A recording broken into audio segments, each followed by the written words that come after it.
নমস্কার বন্ধুরা, আজকে আমি চিচিঙ্গা বড়া করব। চিচিঙ্গাগুলোকে লম্বা লম্বা যে চিচিঙ্গা হয় সেগুলোকে এরকমই ছাড়িয়ে কেটে নুন হলুদ মাখিয়ে নিয়েছি। নুন হলুদ মাখিয়ে জলটাকে ফেলে দেবো।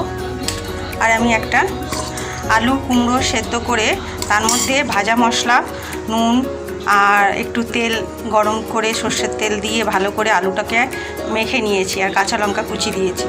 আপনারা চাইলে পেঁয়াজও দিতে পারেন। যেমন খুশি মশলা দিয়ে আলু ভাতের এটাকে মেখে নিতে হবে। আলু আর কুমড়োটাকে একসাথে মেখে নিয়েছি।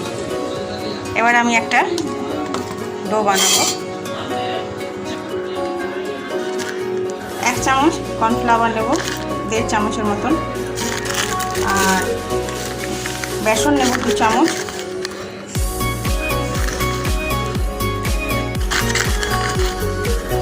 তিন চামচ বেসন নেব।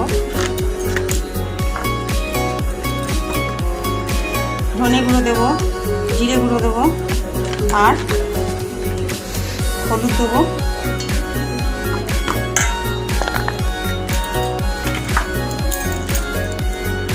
একটু কালো জিরে দেবো আর লঙ্কা গুঁড়ো দেবো। লঙ্কা গুঁড়ো দেবো 1/2 চামচ। এবার জল দিয়ে আমি এটাকে মিশিয়ে নেব।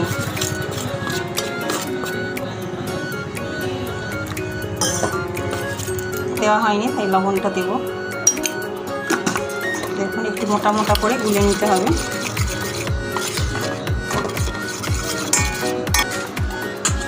একটা চিচিঙ্গা নেব। এবার এর ভেতরে আমি আলুর পুরটাকে দিয়ে দেবো। আলু আর কুমড়ো পুরটাকে আমি দিয়ে দেবো।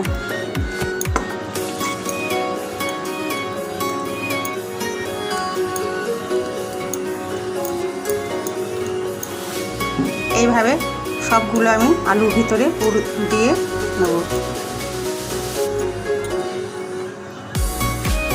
বেসনে দিয়ে নেব।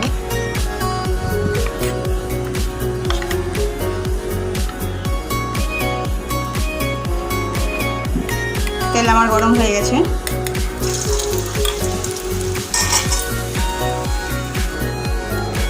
সবগুলোকে আমি আলু পুর দিয়ে দেওয়া হয়ে গেছে আমার।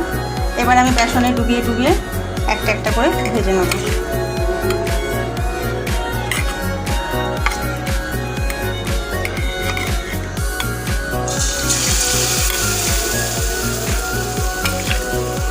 গরম গরম ভাতে ভালো লাগবে।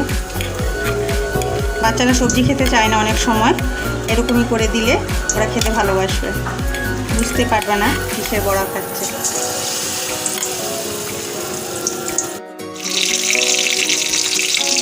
আঁচ বাড়াবেন না, কম আঁচে বানাবেন আস্তে আস্তে করে, নাহলে চিচিঙ্গাটা সেদ্ধ হবে না।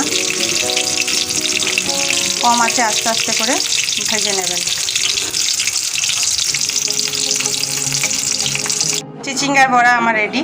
এই দেখুন, গরম গরম ভাতে বা টমেটো সসের সাথে টিফিনে খেতেই পারেন। এরকমই করলে বাচ্চারা পছন্দ করবে, বুঝতেই পারবে না।